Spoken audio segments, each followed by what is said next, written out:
प्रेम प्रेम की दुनिया के बारे में शाहिर से अच्छा कौन लिखेगा? तारुफ समझते हैं? तारुफ मतलब परिचय, इंट्रोडक्शन। कहते तारुफ रोग बन जाए तो उसको भूलना बेहतर। अरे परिचय हुआ किसी से, आपकी भाषा में इंट्रो हुआ, यही बोलते हो ना आप लोग, इंट्रो हो गया, इंट्रो हुआ, दोस्ती हुई, बाद में लगा रहे यार ये तो ऊट पटांग आदमी है या ऊट पटांग लड़की है, छोड़ो फिर, ऐसा क्या लोड लेना है। तारुफ रोग बन जाए तो उसको भूलना बेहतर, ताल्लुक बोझ बन जाए तो उसको तोड़ना अच्छा, वो अफसाना जिसे अंजाम तक लाना न हो मुमकिन, उसे एक खूबसूरत मोड़ देकर छोड़ना अच्छा। बस करना यह है कि खूबसूरत मोड़ देकर छोड़ना है, हाथ में तेजाब की बोतल लेके नहीं। और आज की पीढ़ी का ये समझना बहुत ज़रूरी है कि छोड़ना भी अच्छे तरीके से हो सकता है। तो मैं उस बात पर आऊँ उससे पहले थोड़ा संक्षेप में समझा दूँ। मुझसे कुछ बच्चों ने पूछा इस बीच में कि जितना आसानी से आप बोल रहे हैं, क्या सच में इतना आसान होता है? कैसे छोड़ें उन चीज़ों को जो मन पर हावी हैं, उन इमोशंस के टर्मोइल को, उन इमोशंस की इंटेंसिटी को कैसे मैनेज करें? क्या सच में इतना आसान होता है? आसान तो नहीं होता है। मेरी उम्र में आसान है, आपकी उम्र में आसान नहीं होता है। मेरी उम्र में क्यों आसान है? क्योंकि ये सारा खेल हार्मोन्स का है, ये सारा खेल केमिस्ट्री का है। हम सब दरअसल बहुत सारे केमिकल्स, जिनमें से कुछ का नाम हार्मोन्स हैं, उन केमिकल्स और हार्मोन्स के बहुत सारे इंटरेक्शंस के रिजल्ट हैं। इसलिए जब कोई बच्चा जैसे छोटे बच्चे हमेशा उछलते रहते हैं, पेरेंट्स थके रहते हैं, ये इन सभी केमिस्ट्री का परिणाम है, शौक का मामला नहीं है। आपकी उम्र जो होती है किशोरावस्था और युवावस्था की शुरुआती उम्र, मैं मान के चल रहा हूँ कि आप सब लोग 17 से 22-23 के बीच के लोग हैं, बच्चे हैं। कुछ तो अभी शादी भी नहीं कर सकते होंगे, वो वाले होंगे ना, लड़के तो नहीं कर सकते होंगे भी, 21 के कहाँ हुए होंगे, तो वो वाली उम्र आप लोगों की है। इस उम्र में इमोशंस का टर्मोइल, इस उम्र में इमोशंस का बिखराव इतना ज़्यादा होता है कि संभालना बड़ा मुश्किल होता है। जैसे जैसे आप मैच्योर होंगे, बड़े होंगे, बूढ़े होंगे, बूढ़े और मैच्योर काफ़ी हद तक समानार्थक शब्द होते हैं। बूढ़ा आदमी आमतौर पर मैच्योर हो ही जाता है, और जो मैच्योर हो जाता है उसको लोग बुढ़ा ही बोलते हैं, चाहे वो दोस्त हो आपका। तो मैच्योर होने के बाद मैच्योरिटी के कई लक्षण हैं, 10-20 लक्षण। उनमें से एक ये है कि आपके इमोशंस में इंटेंसिटी उतनी नहीं रह जाती जितनी बचपन में होती है। मसलन कोई आपका दोस्त आपसे कुछ खराब कह दे, आप 3-4 घंटे बेचैन रहेंगे, बार बार मैसेज टाइप करेंगे, फिर डिलीट करेंगे, फिर टाइप डिलीट, वो भी टाइप डिलीट चल रहा है। एक दिन हो गया बात हुए, ना वो पढ़ पा रहे हैं ना आप पढ़ पा रहे हैं, बेचैनी चरम पे है। अब इतना ही मामला है, नाक का सवाल है कि पहले कौन झुकेगा।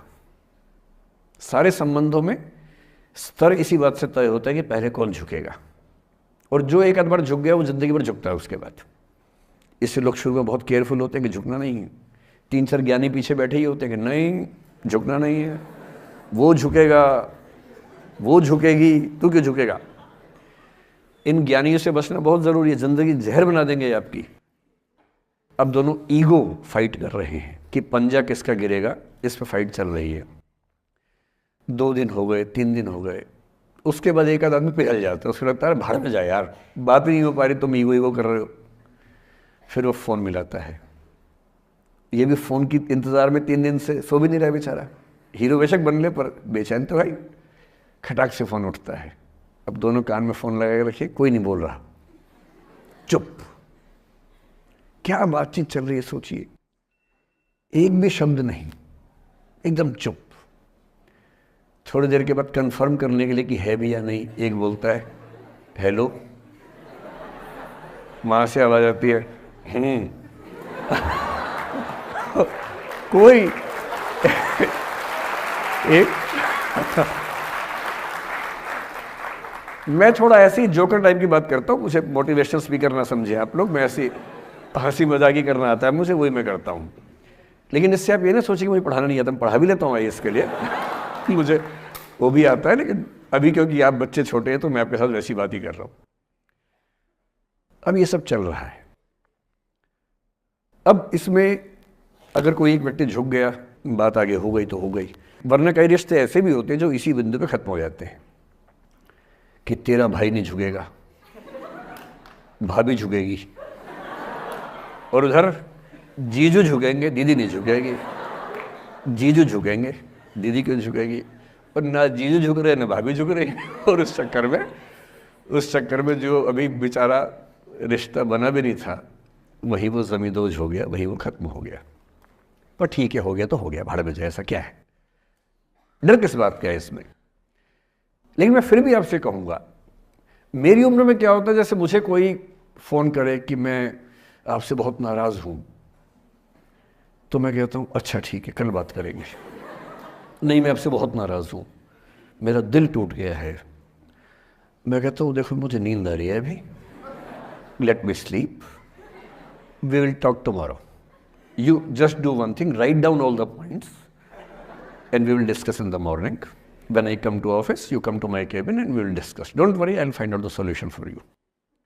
कह रहे हैं आप कैसी बात कर रहे हैं, मैं ना सो पा रहा हूँ ना मैं जाग पा रहा हूँ। तो मैंने कहा दैट इज योर प्रॉब्लम, मैं तो सो भी रहा हूँ जाके, ये तो कोई दिक्कत नहीं हुई भाई।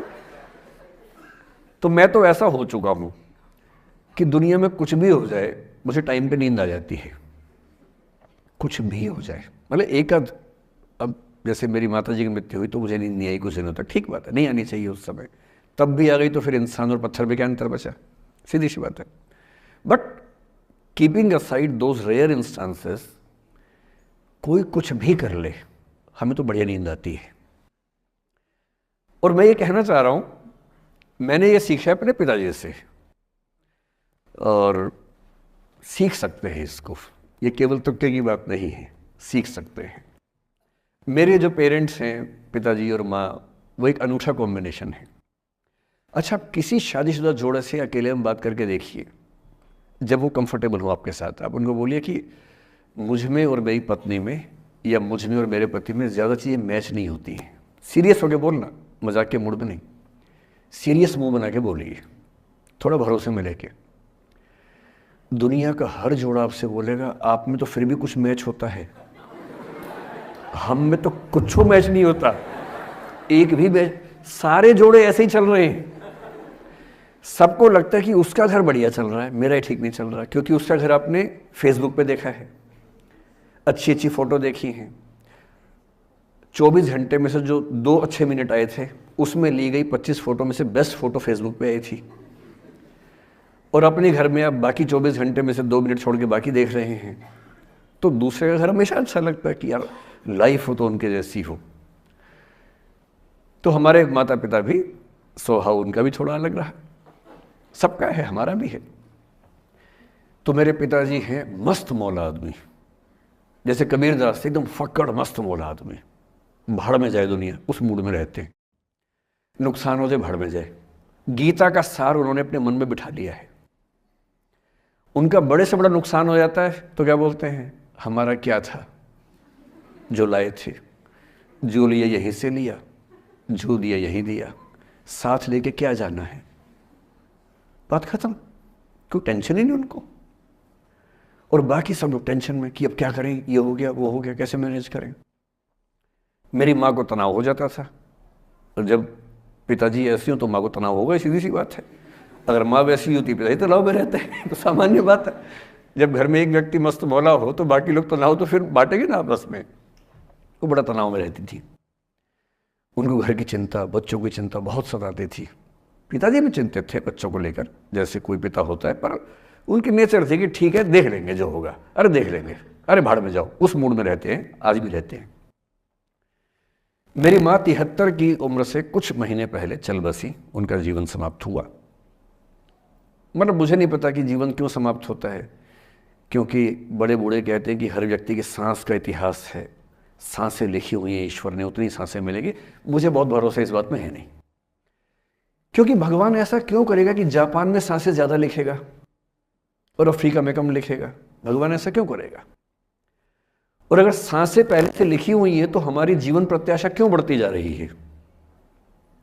अगर सांसें पहले से फिक्स हैं तो आज़ादी के समय से लेकर आज के 70 साल में जीवन प्रत्याशा लगभग 2.5-3 गुना बढ़ गई। और हम ये भी कहते हैं कि लोग खराब हैं। अगर लोग बुरे हैं तो जीवन छोटा होना चाहिए कर्मों के हिसाब से। लोग खराब हैं और जीवन बड़ा होता जा रहा है। तो मुझे उन मान्यताओं में बहुत भरोसा है नहीं कि सांसें लिखी हुई हैं। अगर सांसें लिखी होती तो मनुष्य की औसत आयु 25 साल से ऊपर नहीं होनी चाहिए थी, 25-30 मैक्सिमम। और हम 70-80 साल धूमधाम से जी रहे हैं, जिसका मतलब है कि ये भगवान से ज़्यादा इंसान ने लिखा है, मेडिकल साइंस ने लिखा है, वैज्ञानिकों ने लिखा है। और मैं ऐसा व्यक्ति हूँ, मैं बहुत धार्मिक व्यक्ति हूँ नहीं, और मैं इसको छिपाता भी नहीं हूँ। मैं बहुत छिप छिप के बहुत जी लिया। अब मैंने ठान लिया कि मैं जैसा हूँ वैसा रहूँगा। ना मुझे किसी पार्टी से मतलब है, ना किसी विचारधारा से मतलब है। मैं विचार वाला आदमी हूँ, धारा वाला नहीं हूँ। जिसको धारा में बहना है बहे। हम तो अकेले चलेंगे, विचार के साथ चलेंगे। जो ठीक लगता है वो बोलेंगे और वैसे ही रहेंगे। हाँ, गलत बोलने से बचता हूँ, किसी के बारे में गलत बोलना मुझे अच्छा नहीं लगता है, लेकिन जो सही लगता है वो तो बोलूँगा ना भाई।